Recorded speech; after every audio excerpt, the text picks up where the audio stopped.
साथियों, किस्मत मेरी मुट्ठी में नामक वीडियो में आपका एक बार फिर से स्वागत है। साथियों, कुछ साथियों ने मेरे को कमेंट्स में लिखा है कि क्या वाकई में जो औरतें करवा चौथ मनाती हैं अपने पति की लंबी आयु के लिए, क्या वाकई में उनकी लंबी आयु होती है इस व्रत को धारण करने से। कृपया हमको जो है साइंटिफिक रीज़न, वैज्ञानिक कारण बतलाइए।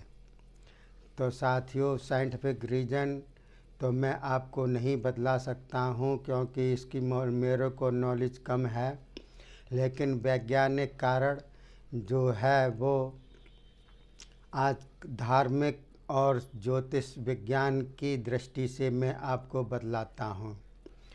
तो देखिए, ज्योतिष की दृष्टि से और धार्मिक दृष्टि से इसका क्या है रीज़न और क्यों लंबी आयु होने का इसका प्रमाण मिलता है। तो देखिए, महीने में 2 चौथ आती हैं, एक कृष्ण पक्ष की और एक शुक्ल पक्ष की। तो ये जो चौथ होती है ये गणेश जी को समर्पित होती है, अर्थात गणेश चतुर्थी जो होती है गणेश को सब समर्पित है। चौथ जो भी होती है उसके देवता गणेश जी होते हैं, और गणेश जी जो होते हैं वो बुद्धि के देवता होते हैं। उनकी सर्वप्रथम पूजा इसीलिए की जाती है क्योंकि बुद्धि का स्थान जो है शरीर से सबसे ऊपर यहाँ पर होता है, और इसके ऊपर होता है ब्रह्मरंध्र। इसके ठीक नीचे बुद्धि का स्थान होता है। तो शरीर में सबसे पहले बुद्धि का स्थान बदलाया गया है। जिसके पास बुद्धि होती है वह सर्वप्रथम सर्वोत्तम माना जाता है, और बुद्धि के बल पर ही मनुष्य जो है वो सभी जीवों में अलग अपनी पहचान बनाता है। कहते नहीं हैं कि बड़े भाग्य मानुष तन पावा। तो बड़ा भाग्य यही होता है कि जो मनुष्य में होती है बुद्धि सबसे ज़्यादा होती है। यूँ तो न्यूनतम बुद्धि सभी जीवों में होती है काम चलाओ, लेकिन सबसे ज़्यादा बुद्धि होती है मनुष्य के शरीर में। इसीलिए मनुष्य जो है पूरी पृथ्वी पर उसका अस्तित्व है।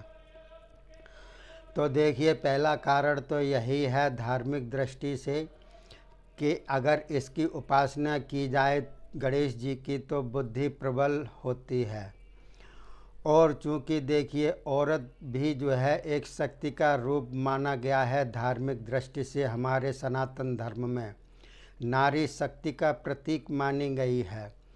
तो देखिए, नारी जो होती है वो शक्ति का प्रतीक है, और गणेश जी भी जो हैं बुद्धि के शक्ति के प्रतीक हैं।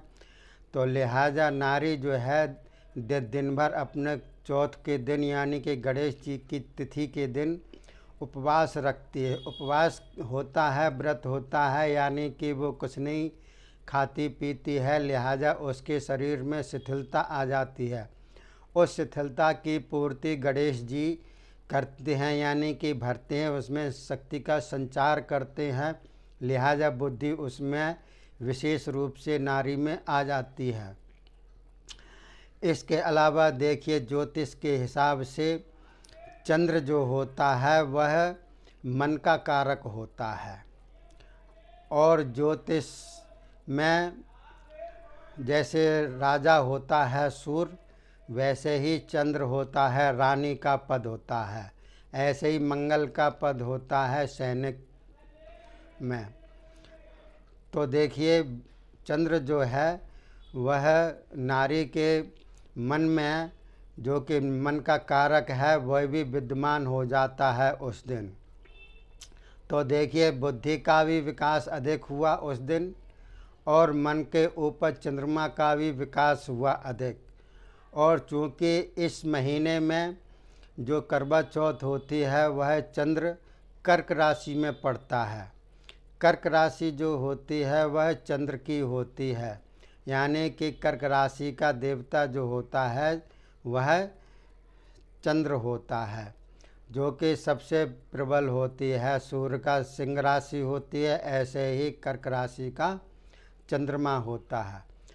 तो देखिए, दिन भर जब पत्नी पति के लिए व्रत रखती है लंबी आयु के लिए, और रात्रि के समय जब चंद्रमा उदय होता है, तो जब उदय होता है उससे एक मुहूर्त तक, यानी कि 48 मिनट के अंदर ही अंदर, उदय होने से 48 मिनट के अंदर अंदर जब वो अर्घ देती है और उसकी चंद्रमा की पूजा करती है, लिहाजा उसमें मन में विकास हुआ, बुद्धि में विकास हुआ, और नारी का तो स्वयं की शक्ति है ही है विकासपूर्ण। इसके तुरंत बाद ही जब वह अपने आदमी का चेहरा देखती है, चेहरे पर, मस्तिष्क पर और सिर पर हमेशा जो है सूर्य का आधिपत्य होता है। तो देखिए, जब सूर्य और चंद्र मिलते हैं, एक दूसरे को देखते हैं, तो नारी और नर दोनों का ही समागम हो जाता है उसी समय। लिहाजा जो नारी ने अपनी अंदर शक्ति अर्जित की हुई है, बुद्धि की प्लस मन की और प्लस चंद्र की मन के हिसाब से, तो वह सब जो है आदमी को समर्पित हो जाती है स्वतः ही चेहरा देखने से। तो इस प्रकार से चंद्र उसका उच्च का हो गया उस समय, और बुद्धि का तो हो ही गया, बृहस्पति होता है बुद्धि का देवता, और गणेश जी भी होते हैं धार्मिक दृष्टि से, और सूर्य तो होता ही है मस्तिष्क पर, सिर पर उसका वास होता है ज्योतिष के हिसाब से।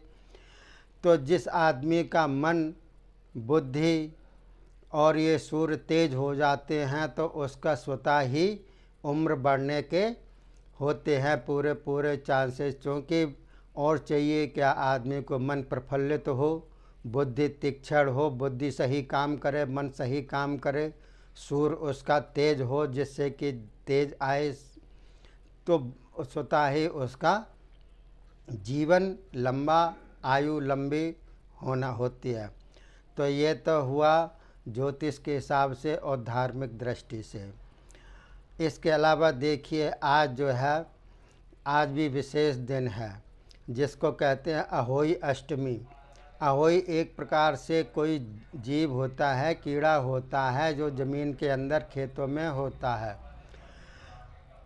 तो अज्ञानतावश जब जो है वो मरता है किसी के द्वारा, तो शापित हो जाता है। किसी भी जीव की आप हत्या करते हैं XYZ, तो उसकी हत्या का कोई ना कोई कारण ना हो, और यूं ही उसकी हत्या हो जाए बगैर रीजन के, बगैर कारण के, बगैर किसी को लाभ दिए हुए, तो वह जो हत्या करता है वो शापित हो जाता है। तो देखिए, आज के लिए यही है कि आप किसी भी जीव को निरर्थक परेशान ना करें और निरर्थक हत्या ना करें, आपके भी फायदा ना हो और उसकी भी हत्या हो जाए, जिससे कि जीव हत्या का दोष का भागीदार आप बने। आज अष्टमी है, शंकर भगवान का भी दिन है, और शंकर भगवान की आप प्रतिमा को देखेंगे, उसके देखेंगे कि सर्प भी है, और बिच्छू और कांतर वगैरह सभी जो हैं उनके शरीर में करते हैं विचरण, और जो है रहते हैं, तो वो किसी को भी नुकसान नहीं पहुंचाते हैं, उनको जब तक छेड़ा ना जाए। तो देखिए, शंकर भगवान की मूर्ति से भी ये पता चलता है कि वो जीवों की हत्या के बिल्कुल विरुद्ध हैं, अपने में जो समेटे हुए हैं, इसका यही एक प्रतीक है। तो देखिए, जीव हत्या भी नहीं करनी चाहिए। और देखिए, जितने भी धार्मिक कार्यक्रम हैं, जितने भी त्यौहार हैं हिंदुओं के, सनातन धर्म के, उनका कोई ना कोई कारण अवश्य है। बिना कारण के, बिना विज्ञान की उसकी खोज के हम लोग निरर्थक उसको मान लेते हैं कपोल कल्पित। ये बिल्कुल गलत धारणा है। तो देखिए, ये तो हुई त्यौहार की बात। आज मैं आपको ज्योतिष के हिसाब से जो दूसरा घर होता है, जिसको पड़फर भी कहते हैं, और धन का भी घर होता है दूसरा, जिसका मालिक होता है बृहस्पति। बृहस्पति जब उच्च का होता है, अर्थात 3 से लेकर के और 13 अंश तक होता है तो वह प्रबल माना जाता है, धनु राशि में उच्च का माना जाता है। और अगर वो अपने घर में हो यानी कि कारक ग्रह में घर में हो तो वह बहुत ही प्रबल हो जाता है, उसका जो है जीवन बहुत बढ़िया हो जाता है जातक का, और बुद्धि भी बहुत उसकी तीक्ष्ण हो जाती है। और जिस पर उसकी दृष्टि पड़ती है, 3 दृष्टि मैंने आपको बतलाई हैं, वह घर भी बहुत ही प्रबल हो जाता है अगर उच्च राशि का बृहस्पति है तो। और अगर नीच राशि का बृहस्पति है और गलत घर में पड़ा हुआ है तो वह ठीक उसके उल्टा परिणाम देता है। तो देखिए इसके हिसाब से मैं आपको बतलाता हूँ। ये ब्लैक बोर्ड पर लिखा हुआ है। दूसरा घर जो है अशुभ भी होता है, मध्यम अशुभ होता है। इस घर में जो भी ग्रह पड़ा हो या इसका जो भी मालिक हो तो उसकी दिशा और अंतर्दशा में जातक को या तो मृत्युकारक कोई ना कोई व्याधि लगेगी या मृत्यु का योग बन जाता है। दूसरा और 7वां घर होता है मध्यम अशुभ घर। तो देखिए इसको कैसे आकलन करेंगे। और इसके अलावा देखिए इसको पड़फर भी कहते हैं। इससे क्या क्या किस किस चीज़ का इसका जो है भाव दर्शाता है। ये दूसरा खाना धन धान्य, स्वर्ण चांदी, रत्न कोष का संग्रह आदमी करता है बहुत बढ़िया अगर उसका बृहस्पति उच्च का है तो। इसके अलावा देखिएगा क्रय विक्रय का काम, बैंक बैलेंस का काम, अर्जित धन जो भी इकट्ठा किया हुआ है धन वो, और दरिद्रता का भी इससे आकलन किया जाता है। अगर नीच का पड़ा हुआ है तो वह दरिद्रता का भी भागीदार होता है। ज़िंदगी में कभी भी उसको जो है धन की बढ़ोतरी नहीं होगी, दरिद्रता टाइप की होगी। इसके बाद में पितृ संबंधी द्रव्य भी मिलता है, पिता से संबंधित। स्थावर जायदाद यानी कि स्थायी जायदाद भी उसके होते हैं। लेन देन का काम करता है, कर्ज भी उसके ऊपर हो जाता है अगर नीच का पड़ा हुआ है तो।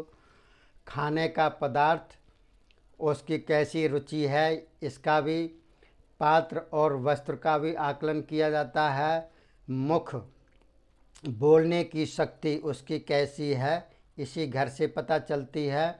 उसका चेहरा कैसा होगा या दाहिना नेत्र कैसा है, उसका जो है रोशनी कम है या ज़्यादा है, वो मैंने आपको बताया था पिछले वीडियो में। और मृत्यु का कारक भी होता है अगर कोई भी ग्रह इसमें पड़ा हुआ है या उसका मालिक है तो। खर्चीला किस प्रकार का है, शेयर कैसा उसका है, व्यापार कैसा उसको फलेगा। बीमा पॉलिसी और ज्योतिष शास्त्र से संबंधित कोई भी फलादेश हो तो वह भी अच्छा कर सकता है। इसके अलावा गला दाहिने गले के 2 हिस्से कर लीजिए, दाहिना और बायां। तो दाहिने तरफ का गले में इन्फेक्शन हो या कोई गड़बड़ हो या अच्छा हो वो ग्रह के हिसाब से पता चलता है।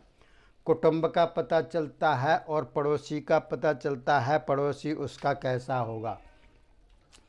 इसके बाद पितृपक्ष, नाक यानी कि दाहिनी नाक, वाणी, कंठ, संसार में आसक्ति है या अनासक्ति है, इस प्रकार का उसको जो है पता चलता है।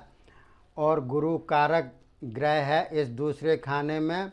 मूल त्रिकोण इसका होता है धनुराशि का 3 अंश से लेकर के 13 अंश तक होता है, जो कि मैंने आपको बतलाया। इसकी स्वराशि यानी कि खुद की राशि होती है धनुराशि और मीन राशि, और उसकी उच्च राशि होती है कर्क राशि, जो कि मैंने अभी थोड़ी देर पहले बतलाया था। और नीच राशि होती है इसकी मकर राशि। अगर मकर राशि पड़ी हो कहीं भी और उस पर गुरु पड़ा हो या गुरु की दृष्टि हो उसके खाने के ऊपर तो वह नीच का हो जाएगा। वो खाना जो है आपको सूट नहीं करेगा, नीचा काम करेगा, आपका फल अच्छा नहीं देगा, नुकसान करेगा उस फल का। इस प्रकार से देखिए मैंने दूसरे खाने का विवेचन किया और फिर मैं आपको और भी बतलाऊंगा। वीडियो अच्छा लगे तो शेयर कीजिएगा, सब्सक्राइब कीजिएगा, लाइक कीजिएगा, जिससे कि औरों को भी पता चले और आपके द्वारा भी लोग लाभान्वित हों। तब तक के लिए अपनी वाणी को विराम देता हूँ। जय हिंद, जय भारत।